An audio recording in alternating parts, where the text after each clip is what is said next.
ngi am mbégte teewal fii nii keneen si mbokk taalibe yi kuñ naan Khalil moom it di jàmbaar si waar wi wax dëgg yàlla ñu koy dalal si plateau spécial bi di la wax Khalil dalal ak jàmm di la laaj tey Khalil sa xamante ak Cheikh Moussa Cissé gannaaw bi nga tarbiya ba gindeeku tey maanaam loolu lan la def si yow tey laa ilaha illallah lan la la dolli qu'est-ce que laa ilaha illallah t'a apporté. waaw amaana ginnaaw bu ma sante askan bi di gërëm ñi nga xam ne ñoo ngi may teewlu bu baax a baax di gërëm waa Sénégal yëpp plus particulièrement li nga xam ne Cheikh Moussa moom la woote maanaam Cheikh Moussa dafa ne tàllal naa sama loxo maanaam mboolem jullit maanaam gannaaw bu ma gën a gërëmee waa Sénégal maa ngi gërëm maanaam monde entier maanaam amaana question bi nga ma posé maanaam dama ciy rafetlu bu wér ndax amaana posé nga ma lu jar a posé maanaam lu Cheikh Moussa apporté ci man ndax dañ doon wax ni Cheikh Moussa amaana day yàq doomu jàmbar yi day maanaam détourné doomu jàmbur yi di leen yóbbu ci naka sudul noonu lu nekk ñu koy wax naan yàlla yi baaxuñoo dañoo indi diina gu bees ak dañoo indi leneen ak leneen ndax yonent bi amaana ñëw na fi kaneen ak kaneen ñëw na fi Cheikh maanaam Serigne Touba bu mu fi ñëwee dafa ne dinaa eesalaat islam ba mu teg ni man maa ko sos est-ce que yaa ngi comprendre kon Cheikh Moussa lu mu def ci ñun suñ ciy wax amaana foog ñu xaw a tourner autour du pot dañuy naan il ne faut pas tourner autour du pot mieux vaut mettre les points sur les i mais foog ñu tourner autour du pot pour am loo xamante ni la ñuy jotal leeral askan bi ndax nit ñi askan bi suñ leen leeralul rek amaana duñ xam lan la ñuy war a wax maanaam Cheikh Moussa lu mu def ci ñun daf ñoo defar luñ naan defar jamono loolu la def luñ naan defar Sénégal wala defar sa réew loolu la ñuy Cheikh Moussa defal li nga xam ne moom mooy yar jaam par la force te yar bu lay yar non nekkul maanaam ci sa waajur wala nekkul ci kaneen ak kaneen mais yar bu lay yar amaana ndakati ci yow la ne dañ koy éveiller ci yow Cheikh Moussa nag jamono ji loolu la def ci ñun muy yar bi nga xam ne soo nekkul feneen foo xamante ni nii sax maanaam yow dong yaa fa nekk di nga mën a yar sa bopp Cheikh Moussa yar boobu nag la def ci ñun muy kalamatul laa ilaha illallah ak secret bu mu làmbool wéet gole wéetali ko goree très bien loolu la Cheikh Moussa def ci ñun billaay walaay wa taalaahi Cheikh Moussa daf ñoo jox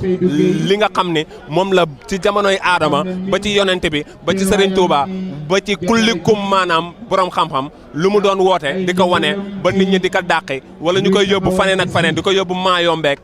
képp ki nga xam ne mooy borom xam-xam lépp lu mu woote woon laa lay wax ni loolu la ñu Serigne Touba maanaam loolu la ñu maanaam Cheikh Moussa jox tay nii si jamono maanaam ndaw ñi di koy doxal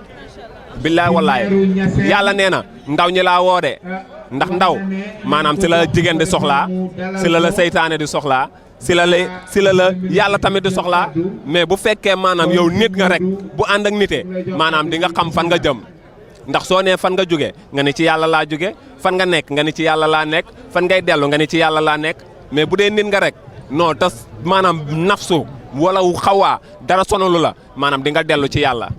billaay wallaay wa taalaahi Cheikh Moussa nag loolu nañu indil li nga xam ne moom mooy sagesse li nga xam ne moom la monde bi yëpp maanaam bañ a dégg li nga xam ne mooy defar monde bi loolu la ñu Cheikh Moussa jox mooy la sagesse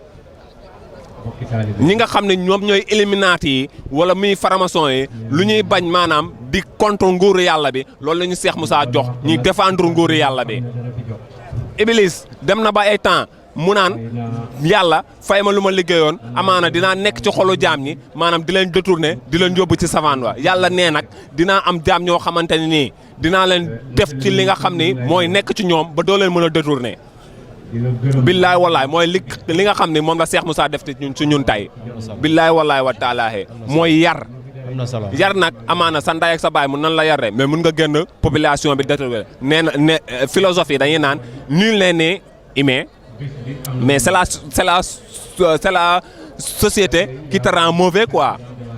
est-ce que yaa ngi comprendre yaa booy loolu la ñu Cheikh Moussa defal tey jii mooy li nga xam ne moom moo lay indil yar maanaam mooy xam-xam bu ñu jox muy laa ilaha illallah ak secret bu nekk ci biir njeexitalam du lenn lu dul nit ki baax nit ki gën baax am na de waaye gën am na mais Cheikh Moussa lu gën la ñuy defar barki borom daaru fépp fu ñu nekk laa lay wax ne dinañ fa teewal Cheikh Moussa billaay wala ndax Cheikh Moussa lu gën la ñu jox billaay wallaay wa taalaahe xanaa rek jox sama jëwriñ bu tedd bi. ak sa macha allah temps bi moo ngi xaw a tànc waaye macha allah li nga fi leeral li ma saas na rek li nga leeral képp koo xam ne borom dégg la te nangu utiliser xelam. ak saa dina jëriñ ci kàddu yi. defe naa jàmbi moom lu dul yàlla amu ko. nit ki bu joxee boppam yàlla raw na. waaye bu tëwee jox boppam yàlla ñàkk na fii ak fañ jëm. dëgg la waaye kon kàddu yi macha allahu. ndax li may faral di wax l'homme est la miniature de l'univers. dëgg la il doit fouiller sa personne pour savoir qu'il est infini. foofu nag beneen niveau la beneen tolluwaay la. kon Baye Khalil ñu ngi lay ziyaare di la dalal. di leen dolli ziyaar bu wér a wér soxna Mariam jërëjëf.